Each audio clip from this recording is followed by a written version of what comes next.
Highway तथा toll plaza से संबंधित नई जानकारियों से अपडेट रहने के लिए सब्सक्राइब करें हमारा चैनल। तो दोस्तों आज मैं आपको आईसीआई पोर्टल कैसे यूज करेंगे, टोल प्लाजा पर जो आईसीआई बैंक का पोर्टल चलता है उसको कैसे यूज किया जाता है, ये वीडियो उनके लिए जो टोल प्लाजा पर वैलिडेटर या फिर इंजीनियर काम कर रहे हैं उनके लिए बहुत महत्वपूर्ण वीडियो है। अगर आप ये सीख लिए तो आगे किसी भी कंपनी में जाओगे जहाँ पे आईसीआई बैंक का पोर्टल चल रहा होगा उसको बहुत अच्छे से बारीकी से आप समझ सकते हो और अपनी समस्या को जल्द से जल्द समाधान भी कर सकते हो। तो अगर आप वैलिडेटर बनना चाहते हो तब तो और भी ज़्यादा ये इम्पोर्टेंट है ये टॉपिक अपना।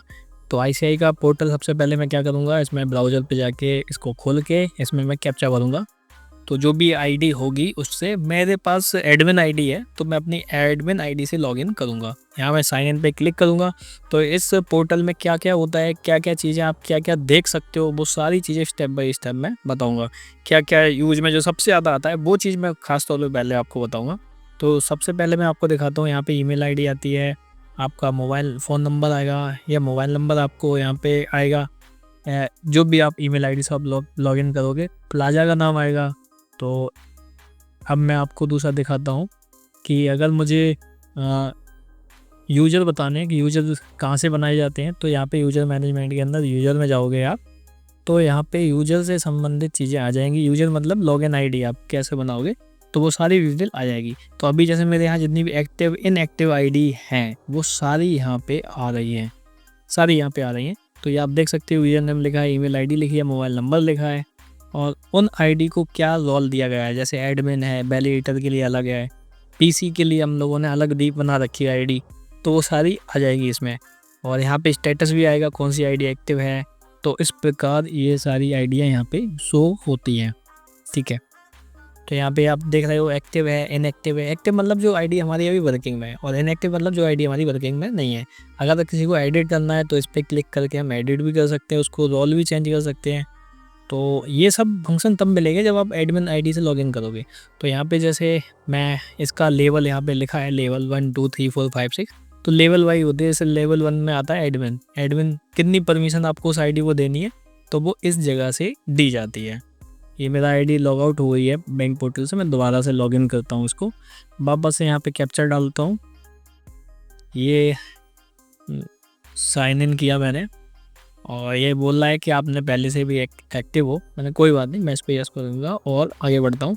अब बात करते हैं टैरिफ की या vehicle class, sorry vehicle class पे हम चलते हैं पहले। तो व्हीकल क्लास में क्या होता है, जितने भी टोल प्लाजा पे आपने क्लासेस बनाई होगी वो सारी यहाँ पे दिखेंगी, जैसे car, LCV, truck, multi, ECM, इस तरह से। तो ये यहाँ पे सारी क्लास आती है। टैरिफ में जाके हम देखेंगे तो यहाँ पे हम प्लाजा का फेयर देखते हैं, यानी कि जो आप फेयर डालते हो। जैसे यहाँ पे तो वो 2017 से जो आईसीआई बैंक का पोर्टल चल रहा है हमारे प्लाजा का, तो वो यहाँ पे दिखा रहा है। तो किस ईयर में क्या था वो भी आप यहाँ से देख सकते हो। तो यहाँ पे जाओगे तो जैसे अभी मेरे यहाँ पे करंट में चल रहा है, कार का 55, एलसीवी का 95, ट्रक का 190 रुपये, एलसीवी या 3 एक्सल का जो है बस है उसका 305 रुपये है, मल्टी एक्सल का भी 500 रुपये है, लेकिन जो हैवी मशीन होती है उनका 400 का ऊपर था। तो आप यहाँ से ऐड भी कर सकते हो, ऐड सिंगल जर्नी टैरिफ। जब भी आपके प्लाजा पे जब रेट कम ज़्यादा होंगे, क्योंकि ये बीओटी प्रोजेक्ट है तो इसमें यहाँ पे सितंबर में वर्क होता है, आपके प्लाजा में अलग अलग भी हो सकता है। तो अभी मैं वापस यूज़र मैनेजमेंट में आने के बाद आपको ये चीज़ बताना भूल गया था, आईडी रीएक्टिवेट करने के लिए आप यहाँ पे क्लिक करके भी कर सकते हो। अभी मैं आपको रिपोर्ट कर ले चलता हूँ। तो इसमें आपको सबसे ज़्यादा आएगी ट्रांजेक्शन समरी की ज़रूरत, कि जब आप डेली किसी को मैसेज भेजोगे तो वहाँ पे जो भी होती है आपकी कंपनी वो कहेगी कि ट्रांजेक्शन समरी बताओ, कितने ट्रांजेक्शन हुए हैं, कितना अमाउंट आया है, वो सारी चीज़। तो जब आप ट्रांजेक्शन समरी पे जाओगे तो यहाँ पे 2 ऑप्शन आएंगे, प्रोसेस डेट और ट्रांजेक्शन डेट। आप ट्रांजेक्शन डेट पे क्लिक करोगे तो एग्जैक्ट जो ट्रांजेक्शन हुआ है उस डेट के अनुसार ये पोर्टल आपको दिखाएगा।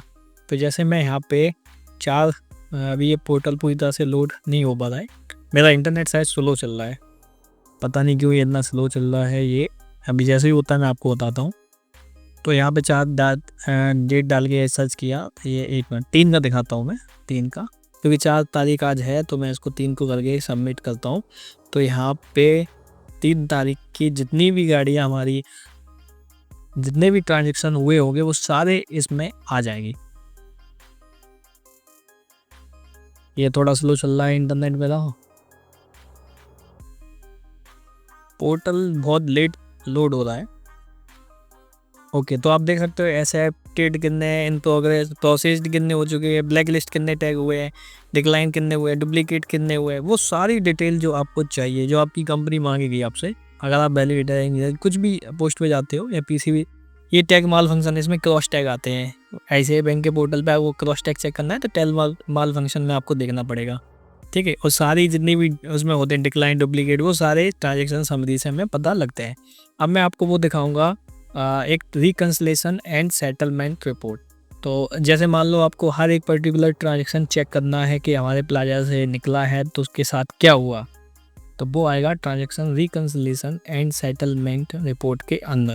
मतलब हर उस गाड़ी की, जिसको हम बोलते थे, आपने प्रीवियस वीडियो में बताया था ना, CCH ID वगैरह कहाँ से मिलेगी, तो बैंक जो ICI बैंक का पोर्टल है, तो रिपोर्ट में जाके आपने देखा होगा अभी रिकन्सलेशन एंड सेटलमेंट रिपोर्ट यहाँ से निकलेगी।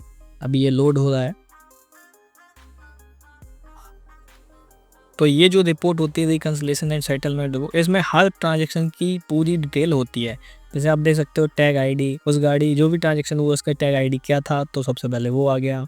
उसके बाद है agency transaction ID। Agency transaction ID कोई हम CCH ID मान के चलते हैं, और ये CCH ट्रांजेक्शन ID ये अलग है, और इसका RRN नंबर ये तो मुझे भी नहीं मालूम क्या होता है, बैंक वालों से बात करके पूछना पड़ेगा। ये लाइसेंस प्लेट नंबर आ गया, ट्रांजेक्शन का अमाउंट क्या था, किस टाइम पर ट्रांजेक्शन हुआ, और किस टाइम पर बैंक को रिसीव हुआ, और किस टाइम बैंक ने प्रोसेस किया, स्टेटस उसका क्या था, रीजन में क्या है, मतलब एक्सेप्टेड था क्या था।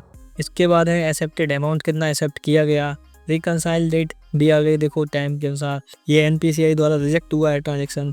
तो हर एक ट्रांजेक्शन की डिटेल यहाँ पे आ जाएगी। क्रिप्ट का टाइप क्या था, सिंगल था या रिटर्न था, सामने वाले का टैग कौन सी बैंक है, सारी चीज़ों की डिटेल आपको transaction reconciliation and settlements report में मिल जाएगी, ठीक है। तो ये टैग ID है अपनी। अब टैग ID से हम सर्च कर सकते हैं कि अगर कोई गाड़ी ब्लैक लिस्ट हुई है तो वो हमारे पास उसकी फ़ाइल आई थी कि नहीं आई थी हमारे सिस्टम पे, तो वो हम कैसे चेक करेंगे। टैग ID को मैं कॉपी करता हूँ और इसमें ब्लैक लिस्ट में जाके मैं यहाँ पे सर्च करता हूँ। तो यहाँ पे क्या होता है, यहाँ पे आपको डालना होगा हैक्स ट्रांजेक्शन, वो सॉरी हैक्स टैग नंबर। तो जो भी गाड़ी का आपको ब्लैक लिस्ट का चेक करना है, कब कब वो ब्लैक लिस्ट हुई, कब कब वो एक्टिव हुई, तो यहाँ पे टैग ID डाल के आप सबमिट करोगे तो उस व्हीकल की डिटेल आ जाएगी। तो जैसे मैंने यहाँ पे जो टैग ID है वो उसको मैंने डाला और सबमिट पे क्लिक किया, तो अब इस टैग की जब जब वो ब्लैक लिस्ट हुआ होगा, जब जब वो वापस से एक्टिव हुआ होगा, वो सारी डिटेल यहाँ पे अभी बैंक का पोर्टल हमें बताएगा। ये थोड़ा लोड लेट हो रहा है मेरा पोर्टल। मैं अपने इंटरनेट की स्पीड चेक करता हूँ यार, बहुत स्लो चल रहा है, इतना स्लो नहीं चलना चाहिए। मैं देखता हूँ कितना है इंटरनेट की स्पीड मेरे सिस्टम पर। अच्छा, स्पीड तो मेरे सिस्टम बहुत अच्छी है। चलो डिटेल खुल गई है, ये देखो आप, ये देखो डिटेल निकल के आ गई। जब मैंने इस पर क्लिक किया था सबमिट पे, तब देखो इस टैग की सारी डिटेल आ गई। ये किस किस डेट में, 23 तारीख, 7 तारीख को कब हॉट लिस्ट हुआ, आप देख सकते हो ब्लैक लिस्ट डेट और रिमूव डेट, यानी कि 27 मार्च को ये ब्लैक लिस्ट से रिमूव हुआ, 26 मार्च को 5:51 पे ये ब्लैक लिस्ट में ऐड हो गया था टैग, उसके बाद 27 को हट गया था। हर एक वो चीज़, और जो बैंक ने फ़ाइल हमारे सिस्टम को भेजी है उसका फ़ाइल नंबर ये रहा, तो वो सारी चीज़ें बताता है। यहाँ पे एडिट ब्लैक लिस्ट कब रिमूव हुआ, वो सारी डिटेल आती है। और फाइल का क्या नाम था, जैसे आप अपने सिस्टम पे चेक करोगे कि भाई जो बैंक से हमें रिसीव हुई है कि नहीं, तो वो भी बैंक आपको बता दी कि ये फ़ाइल था और ये हमने इस नाम से भेजी हुई है, ये डिफ फाइल है, भूल गई है, और कब सेंड की थी ये भी उसमें टाइम आता रहता है। जैसे 23/3/2025 को भेजी, 27 को भी भेजी उसने डिटेल। तो इस प्रकार से आप चेक कर सकते हो किसी भी टैग ID का। अब मैं जैसे गाड़ी नंबर से बोलूँ कि गाड़ी नंबर से कैसे आप चेक करोगे, तो वो भी मैं आपको बताता हूँ। तो जैसे हम गाड़ी नंबर से चेक करना चाहें, जैसे ये इस टैग को मैं कॉपी कर लूँगा और मैं देखना चाहता हूँ कि ये गाड़ी जो है अभी एक्टिव है कि नहीं है, तो वो मैं आपको बताता हूँ। ये गाड़ी का जो टैग ID है, जो भी व्हीकल था उसका टैग ID हम यहाँ पे गाड़ी का नंबर भी डाल सकते हैं। एक मैं रैंडम नंबर ले लेता हूँ, आपको उसमें समझाता हूँ। तो मैं रैंडम नंबर लेता हूँ, मुझे नहीं पता वो किसी की गाड़ी है, देखते हैं क्या उसकी गाड़ी एक्टिव है या नहीं। अच्छा, ये मैंने डाल के सर्च किया, तो मैं जैसे ही सर्च करूँगा तो उसका ये डिटेल आ गई, और ये टैग अभी एक्टिव है। देखो यहाँ पे देखो, आप टैग स्टेटस A लिख के आ रहे हैं, मतलब एक्टिव है। अब मैं इस टैग ID को चेक करना चाहता हूँ, ये कब कब ब्लैक लिस्ट हुआ, तो वो कैसे पता चलेगा। ये हैक्स टैग नंबर है जो है, ये टैग ID और हैक्स टैग नंबर एक ही चीज़ है। नाम में को लेकर कंफ्यूज मत होना। इसको मैं कॉपी करूँगा और इसको मैं सर्च करूँगा उसी ब्लैक लिस्ट रिपोर्ट के अंदर, ब्लैक लिस्ट टैग में। तो यहाँ पे मैं देखना चाहता हूँ ये गाड़ी का कब टैग ब्लैक लिस्ट था, कब ब्लैक लिस्ट से हटा हुआ है। तो मैं सबमिट करता हूँ यहाँ पे।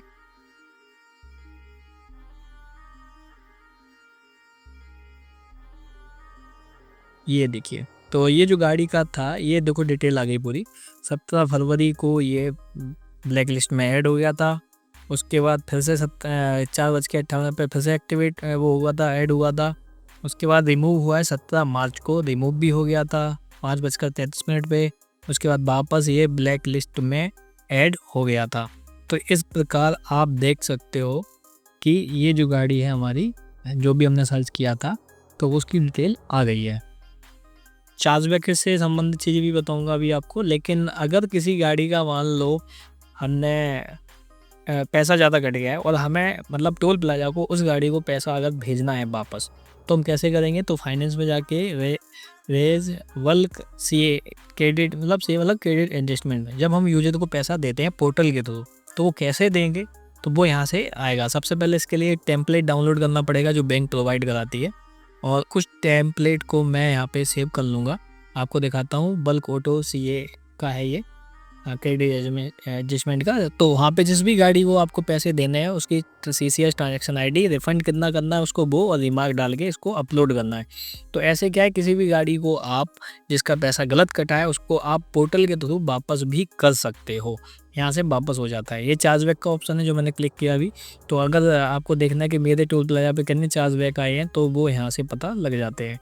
तो यहाँ पे मैं डेट डाल के सर्च करूँगा, तो जितने भी चार्जबैक होंगे, तो अभी मेरे टोल प्लाजा पर कोई भी चार्जबैक नहीं आया, तो वो है ये डिटेल। तो फिलहाल इस वीडियो में इतना ही, मिलते हैं फिर अगले वीडियो में।